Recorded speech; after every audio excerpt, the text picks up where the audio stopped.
ఇదే రోజున మేము మొట్టమొదటిసారిగా అసెంబ్లీలోకి అడుగుపెట్టి ప్రమాణ స్వీకారం చేయడం జరిగింది.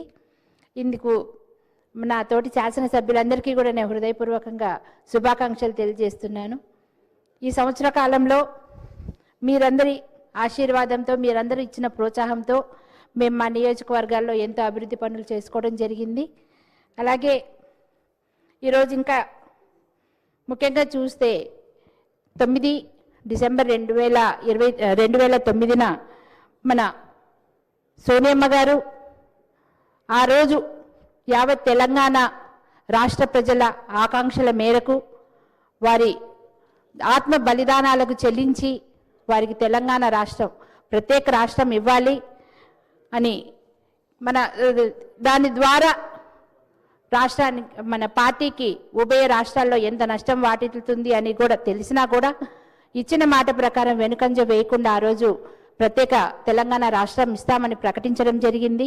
అందుకని తెలంగాణ ప్రజలందరి తరపున శ్రీమతి సోనియా గాంధీ గారికి ఇవాళ జన్మదిన శుభాకాంక్షలు తెలియజేసుకుంటూ, మరి ముఖ్యంగా చూస్తే గత 10 సంవత్సరాల కాలంలో మరి గత ప్రభుత్వం ఏం చేసింది? 10 సంవత్సరాల కాలం సరిపోలేదా అధ్యక్ష? తెలంగాణ తల్లి విగ్రహం అధికారికంగా ఎక్కడా కూడా ఆవిష్కరణలు జరపలేదు, ఒక ప్రత్యేక రూపం అంటూ ఇవ్వలేదు. ఇచ్చినది కూడా ఎట్లా ఉంది అంటే తల్లి రూపంలా లేదు, దేవతలాగా ఉన్నారు. కిరీటము, నడుముకు వడ్డానము, నగలు అన్నీ అలంకరించుకొని అక్కడ తల్లి అనే భావన మనకు రావట్లేదు.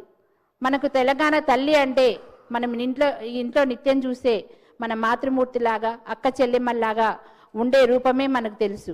అందుకని ఇప్పుడు మన రేవంత్ రెడ్డి గారు అందరి మేధావులతోటి, మరి కళాకారులు, కవులు అందరితో చర్చించి, అందరిని చర్చలకు ఆహ్వానించి, అందరి ఆకాంక్షలు మేరకు, వాళ్ళ అభిప్రాయాల మేరకు ఇవాళ నిన్నైన తెలంగాణ తల్లి విగ్రహాన్ని మరి ఆవిష్కరించడం జరుగుతూ ఉంది.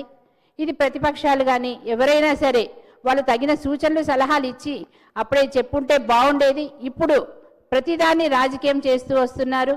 ఇప్పుడు మన తెలంగాణ తల్లి విగ్రహాన్ని చూస్తే ఎంతో సంప్రదాయబద్ధంగా ఆకుపచ్చని చీరలో నిండు ముత్తైదవులాగా వరి కంకులు, ధాన్యం కంకులు అన్నీ పట్టుకొని, అలాగే ఒక చేత మనకి ఆశీర్వాదం ఇస్తూ ఎంతో ఆహ్లాదకరంగా ఉన్నారు.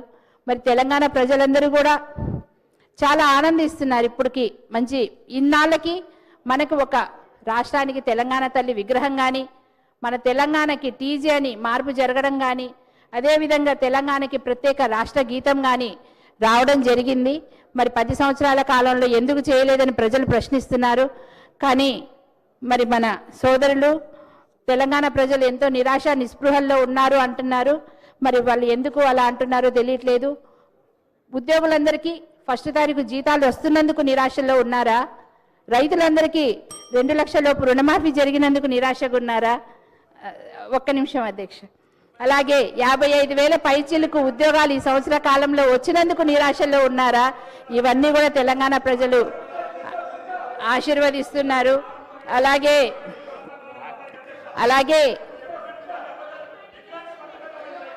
వాళ్ళు మాట్లాడుతున్నప్పుడు మాత్రం అధ్యక్ష, ఎదుటి వాళ్ళు మాట్లాడుతున్నప్పుడు అవమానకరంగా కూర్చో అని మాట్లాడదాము, ఇవన్నీ కూడా సభ్యత అనిపించుకోదు అధ్యక్ష. వాళ్ళు మాట్లాడినప్పుడు మనం వింటున్నాం అధ్యక్ష, మేము మాట్లాడుతున్నప్పుడు వాళ్ళు కూడా వినాలి. ఎందుకంటే మేము కూడా మొట్టమొదటిసారి ఎన్నికైన సభ్యులమే అధ్యక్ష. మా భావాలు కూడా మేము మాట్లాడుకోవడానికి మీరు అవకాశం ఇవ్వాలి.